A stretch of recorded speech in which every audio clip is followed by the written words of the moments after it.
Bismillah. Assalamualaikum warahmatullahi wabarakatuh.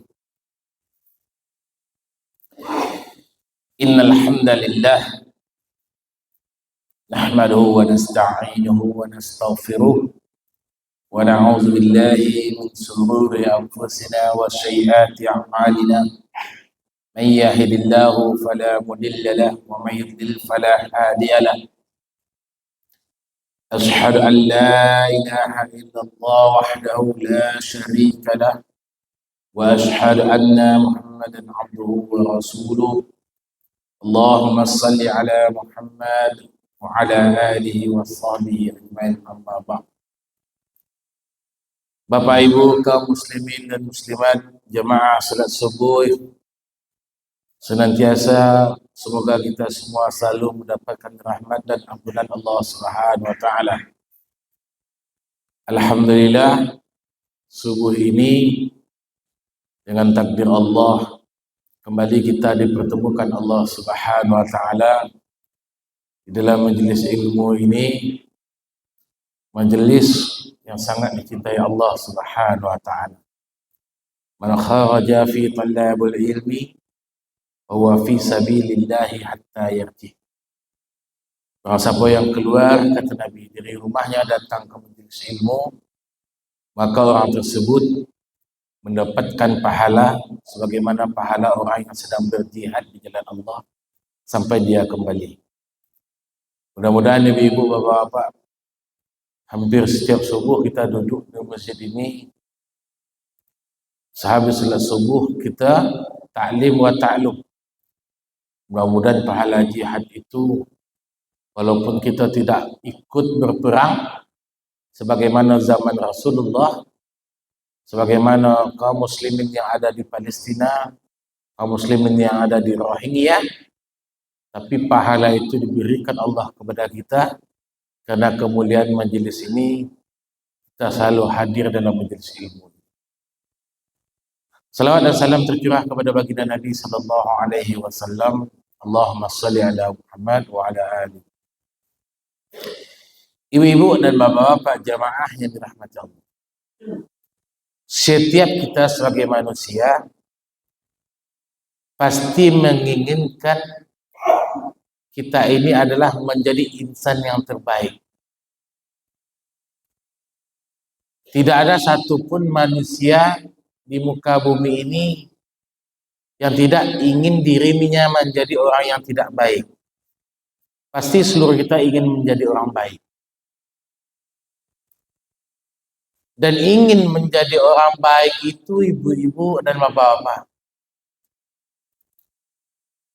Terkadang kalau kita tengok dalam kehidupan kita, ada kebaikan itu terkadang hanya menurut baik dalam pandangan manusia, tapi tidak baik dalam pandangan Allah. Terkadang kita hanya mencari ridho manusia, tetapi kalau kita tengok dari segi hukum Allah, Allah tidak ridho. Tetapi sebaik-baik manusia adalah tentu kita mencari ridho Allah. Maka pada pagi hari ini yang ingin kami sampaikan adalah apa kategori manusia-manusia yang terbaik dalam pandangan Allah Subhanahu wa taala. Kapan kita ini menjadi golongan-golongan orang-orang yang baik dalam pandangan Allah. Jadi kita ini jangan mengaku-ngaku baik, ibu-ibu, bapak-bapak, sebelum kita masuk dalam apa yang disampaikan oleh Allah dalam kelompok golongan orang-orang yang terbaik. Sudahkah kita melakukan sebagaimana orang-orang terdahulu untuk mendapatkan predikat atau golongan menjadi orang yang baik di sisi Allah Subhanahu wa taala? Ya. Kan untuk mendapatkan yang baik itu banyak orang selalu mengatakan banyak jalan menuju ke Roma. Berjalan menuju Roma banyak. Tapi jalan meridho Allah untuk mendapatkan ridho Allah itu tidak sama jangan jalan ke Roma. Kalau jalan ke Roma banyak. Tapi kalau jalan untuk mendapatkan ridha Allah, menjadi golongan orang-orang yang terbaik di sisi Allah, itu jalannya tidak banyak. Mana dia? Orang yang dikatakan orang-orang terbaik menurut Al-Quran dan Sunnah, pertama, sebagaimana sabda Nabi Sallallahu Alaihi Wasallam, khairukum man ta'allama al-Quran wa 'allamahu. Sebaik-baik kamu, sebaik-baik kalian, kata Nabi, adalah orang yang belajar Al-Quran atau yang mengajarkannya. Sebaik-baiknya kalian, khairukum man ta'allama al-Quran wa 'allamahu. Ini tolak ukur kebaikan bagi seorang muslim. Kapan diri kita menjadi orang yang baik dalam pandangan Allah? Jadi ukuran baik atau tidaknya kita ini, ibu-ibu, bapak-bapak, gantungannya adalah hukum Allah. Gantungannya adalah sunnah Rasul. Kata Nabi, sebaik-baik kalian adalah orang yang belajar Al-Quran atau yang mengajarkan. Ramadan hanya tinggal 5 hari lagi. Ramadan, bulan yang mendidik kita untuk mengendalikan segala bentuk hawa nafsu dan syahwat. Di samping itu, Ramadan adalah salah satu keutamaan bulan yang Allah turunkan Al-Quran. Sebaik-baik kamu, kata Nabi, orang yang belajar Al-Quran atau mengajarkan. Mana orang-orang yang belajar Al-Quran, ibu-ibu, bapak-bapak? Yang belajar Al-Quran itu mulai kita yang terbata-bata membaca, seperti anak-anak MDA, mulai dari belajar dasar huruf hijaiyah, alif, ba, ta, sa, itu kan belajar.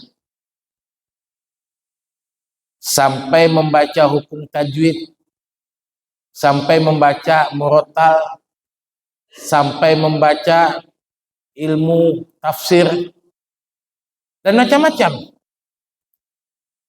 Setiap orang yang mempelajari Al-Quran ataupun yang mengajarkan Al-Quran, baik itu cara membacanya atau mempelajari isi kandungan Al-Quran, maka kata Nabi, ini adalah orang-orang yang terbaik. Karena Al-Quran ini merupakan kalamullah, dan apapun yang berhubungan dengannya pasti akan mulia.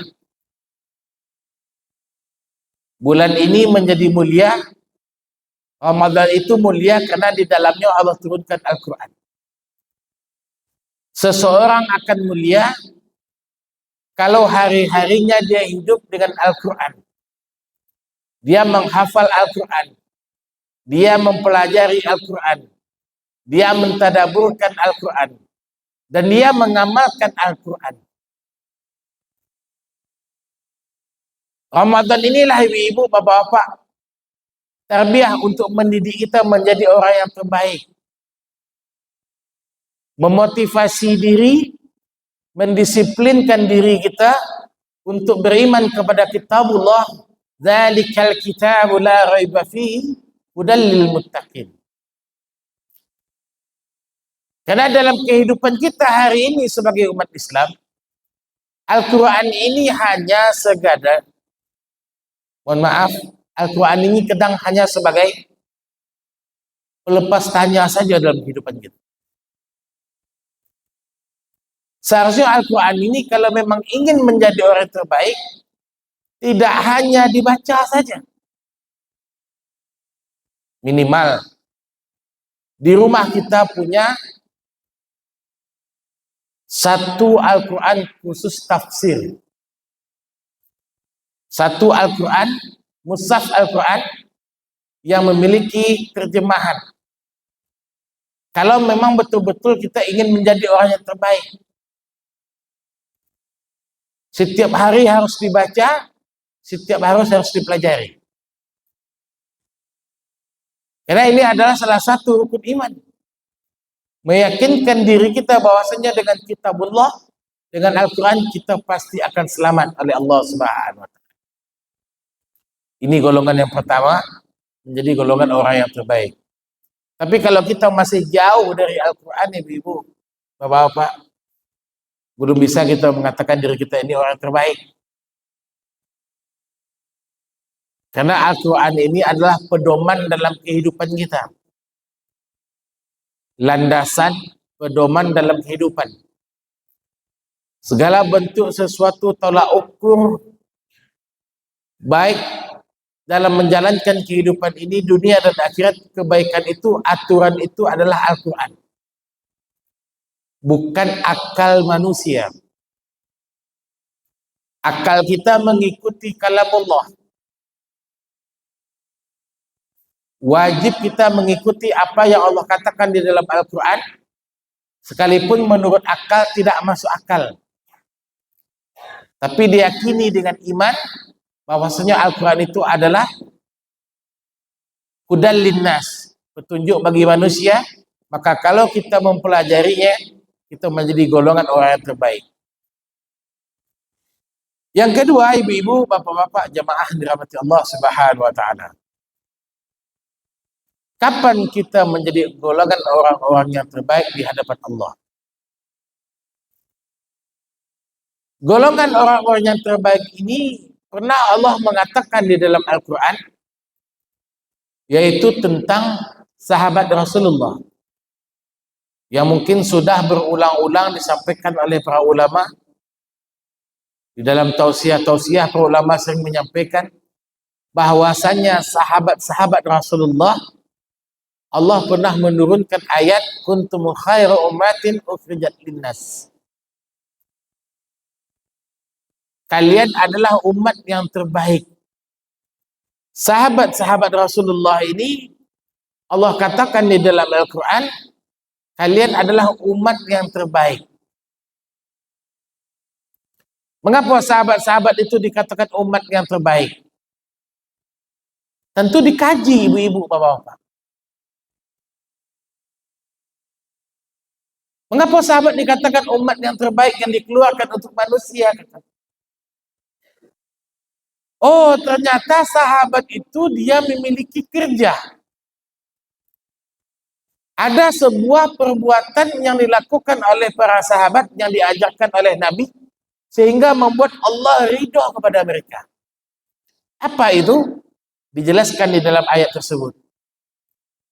Kuntum khaira ummatin ukhrijat linnas ta'muruna bil ma'ruf wa tanhauna 'anil munkar wa tu'minuna billah.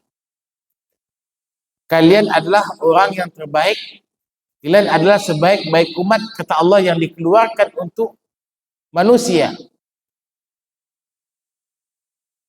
yang menegakkan amar ma'ruf dan mencegah pada kemungkaran. Nah, jadi untuk menjadi orang baik, yang pertama tadi mempelajari Al-Quran atau mengajarkan Al-Quran. Yang kedua adalah menegakkan amar ma'ruf nahi munkar. Mengajak manusia kepada kebaikan dan mencegah kepada kemungkaran. Ini menjadi syarat menjadi orang terbaik, ibu-ibu, bapak-bapak. Allah pernah bertanya di dalam Al-Quran kepada kita, wa man ahsanu qawlan mimman da'a ilallah wa amila salihan. Adakah perkataan yang lebih baik? Adakah perkataan yang lebih baik, kata Allah, selain perkataan seseorang mengajak orang lain kepada kebaikan, kepada Allah? Kita punya saudara kita ini hobinya misalnya, mohon maaf, minum khamar. Pada satu ketika kita kasih nasihat, wahai saudaraku, berhentilah minum khamar. Ya ayyuhallazina amanu innamal khamru wal maisir wal azlamu rijsun min amali syaitan. Nasihati dia bahwasanya khamar berjudi dan segala macam itu perbuatan syaitan. Kata Allah, ketika kita mengatakan itu kepada saudara kita, adakah perkataan yang lebih baik daripada itu? Tidak ada, kata Allah. Perkataan yang paling baik adalah perkataan di mana seorang mukmin mengajak saudaranya untuk kebaikan. Mengajak saudaranya untuk melakukan suatu amar yang ma'ruf, melakukan amal-amal kebaikan. Inilah menjadi golongan orang yang terbaik. Mohon maaf ibu-ibu, bapak-bapak, ketika di dalam rumah kita rajin beribadah, sementara kita meninggalkan amar ma'ruf nahi munkar,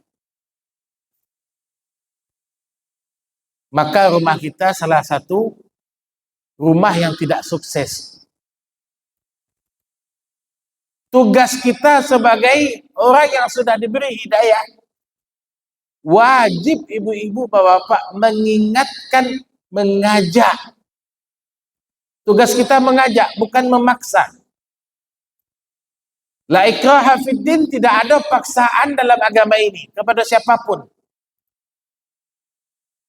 Tetapi mengajak, kerja ajak mengajak ini penting. Kerja ajak mengajak ini penting. Karena kalau kerja ajak mengajak ini tak kita buat,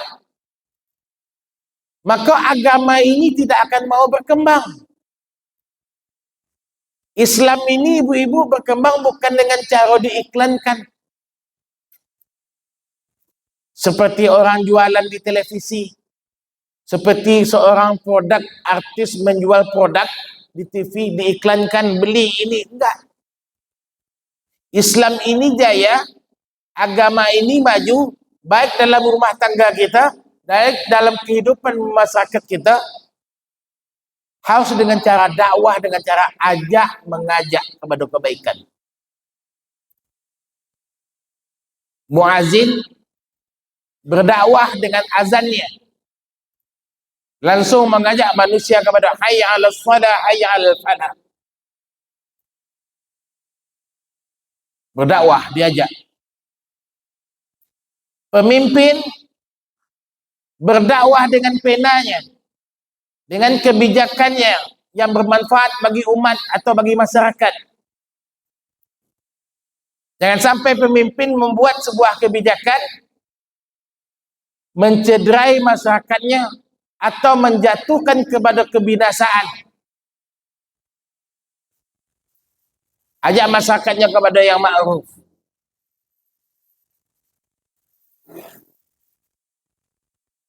Ulama begitu juga, berdakwah dengan fatwa-fatwanya. Melihat kondisi umat seperti ini, apa yang harus dilakukan? Tak bisa diam. Maka inilah golongan orang-orang yang terbaik menurut Allah dan Al-Quran dan Sunnah. Mengajak kepada kebaikan. Dan tidak hanya cukup seperti itu ibu-ibu bapak-bapak. Ketika ada sebuah kemungkaran, ingat, ketika ada sebuah kemungkaran di negeri kita, kita tidak boleh mendiamkan. Wajib kita untuk berbicara. Cegahlah kalau kita memiliki kemampuan, cegah dengan tangan. Kalau seminimal mungkin, kalau gitu pun tak bisa mencegah dengan tangan, inilah selemah-lemahnya iman, kata Nabi. Kita benci nengok kemungkaran tersebut, nengok maksiat. Bagaimana cara mencegahnya? Tentu mencegah kemungkaran ini kita mengikuti, kalau bahasa orang ini pakai SOP, standar operasional prosedur. Kita mau kasih contoh. Di Kelurahan Pasar ada sebuah ruko dipakai oleh orang awak sampai main berjudi. Sudah diingatkan sekali oleh Pak RT, tak juga mau berhenti. Diingatkan oleh Pak Lurah sekali, tak juga mau berhenti. Wajib laporkan kepada aparat hukum. laporkan kepada aparat hukum. Pak, tolong berantas itu tempat ruko tersebut ada tempat orang yang setiap hari berjudi. Karena tak layak ada ibu-ibu kita setiap hari pergi ke masjid ini, sementara di lingkungan masjid ini masih banyak orang maksiat. Sementara kita nampak, kecuali kita tidak tahu.